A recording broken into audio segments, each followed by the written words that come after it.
नमस्कार, आदाब। आप देख रहे हैं जेड लाइव टीवी। शुरू करते हैं खबरों का सिलसिला।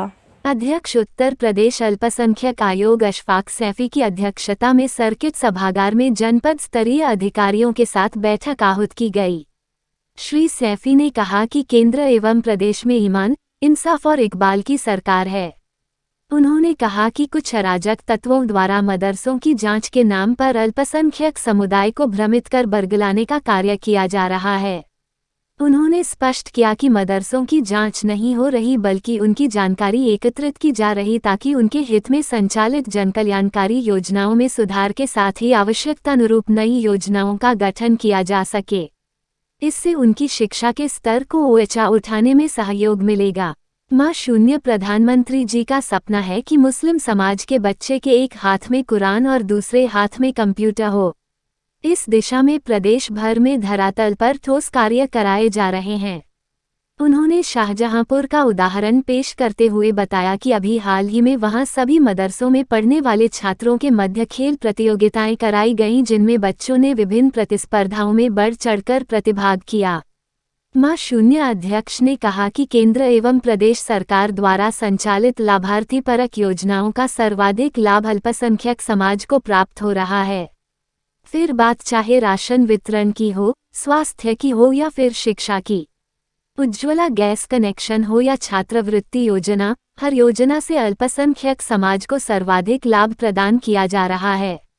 देश के मां शून्य प्रधानमंत्री श्री नरेंद्र मोदी जी सबका साथ, सबका विकास, सबका विश्वास प्राप्त करते हुए अल्पसंख्यकों में सर्वाधिक पिछड़े वर्ग को समाज की मुख्य धारा में लाना चाहते हैं।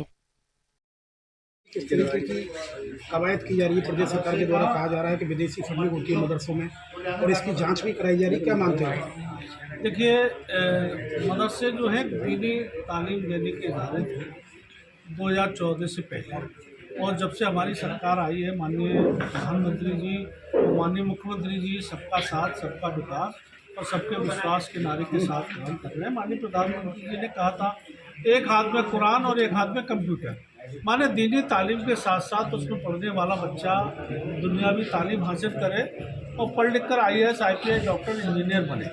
ये हमारी सरकार की प्राथमिकता है। और अभी आपने देखा होगा जो मदरसों को लोग पहले समझा करते थे, एक बच्चा होगा टोपी लगाए, ऊंचा पजामा पहने, हिलता हुआ दिखाई देगा, अब ऐसा नहीं है।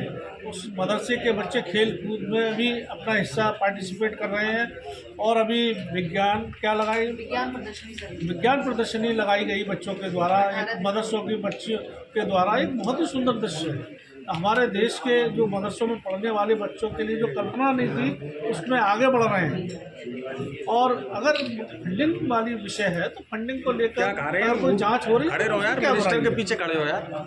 फंडिंग अगर कहीं गलत तरीके से हुई है तो मदरसा, देखिए ये देश हमारा कानून से चले, तो कानून हमारा जिस चीज़ को कहता है उसको हमको सबको मानना चाहिए। वो मदरसे पे भी लागू होगा और जो मदरसे नहीं हैं, जहाँ अन्य शिक्षा के इदारे हैं उन पर भी लागू होगा। तो सबको कानून के दायरे में रहकर अपना काम करना। तो क्या मॉडर्न शिक्षा मिलेगी मदरसों में? नहीं, निश्चित रूप से उस ओर प्रयास हमारा जारी है।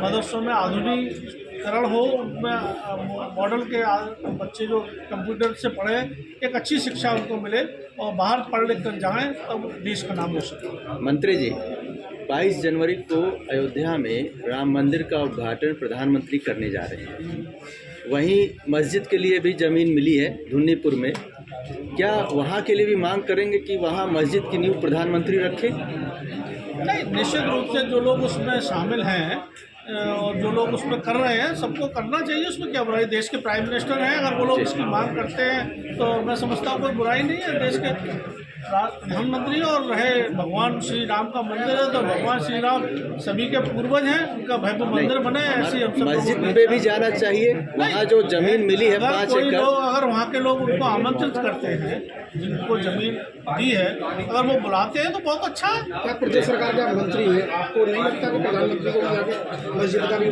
नहीं, देखिए ये विषय उनका अपना व्यक्तिगत है, इसमें हम लोग क्या कह सकते हैं। आप मतलब मंत्री हैं, अल्पसंख्यक मुझे ही ना मिले, मुसलमानों का प्रतिनिधि कर रहे हैं वाले, अगर नहीं आप मुसलमानों का प्रतिनिधित्व करते हैं, इस लिहाज से आप नहीं मांग करेंगे कि प्रधानमंत्री को आना चाहिए? नहीं, अगर वो न्योता पहले बने तो सही। अभी तो कपास जुलाई से लट्ठम लट्ठा राम मंदिर के उद्घाटन की डेट तो तय हो गई, हाँ। लेकिन मस्जिद की कब होगी? देखिए कब नींव भगवान पड़ेगी? श्री राम हम लोगों के पूर्वज हैं, उनका भव्य मंदिर बन रहा है, इससे अल्पसंख्यक समाज बहुत खुश है। अच्छा, राम मंदिर को विदेशी चंदा मतलब मिलने जा रहा है, क्या मस्जिद जो बन रही है उसके लिए भी विदेशी चंदा स्वीकार करेंगे? विदेशी चंदा हो अगर वो नियम अनुसार, जो हमारे भारत का जो संविधान कहता है, जो हमारे भारत का कानून कहता है, उसके अंतर्गत अगर कोई चंदा देता है तो उसमें क्या बुराई है? अगर विदेश से मिलेगा तो स्वीकार करेंगे? नहीं, मैं फिर वही कह रहा हूँ, जो हमारे नियम है, जो हमारे देश का संविधान जिसको कहता है, अगर उस तरीके से अगर कोई उसको फॉलो करता है तो उसमें कोई बुराई नहीं। उनकी भी कुछ कॉलेज वगैरह में छात्र इसके मान्यता के लोग हैं, उनकी छात्रवृत्ति बंद कर दी गई है, उसके बारे में क्या करेंगे?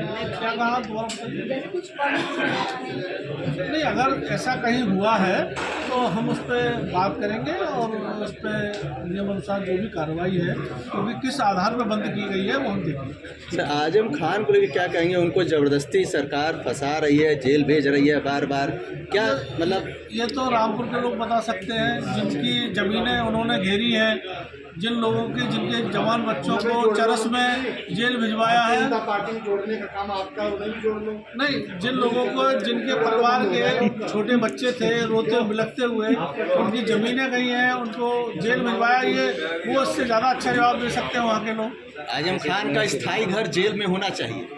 नहीं, वो तो जो जैसे कर्म करेगा उसको स्थान वहीं मिलेगा। ओवैसी साहब जो है फिलिस्तीन जिंदाबाद के नारे लगाते हैं, अब वैसे साहब तो कुछ भी कर सकते हैं, उनके लिए क्या कहा जाएगा? आप क्या कहेंगे उनके लिए? नहीं, मेरा उनके लिए कुछ नहीं कहना, वो कुछ भी कह सकते हैं।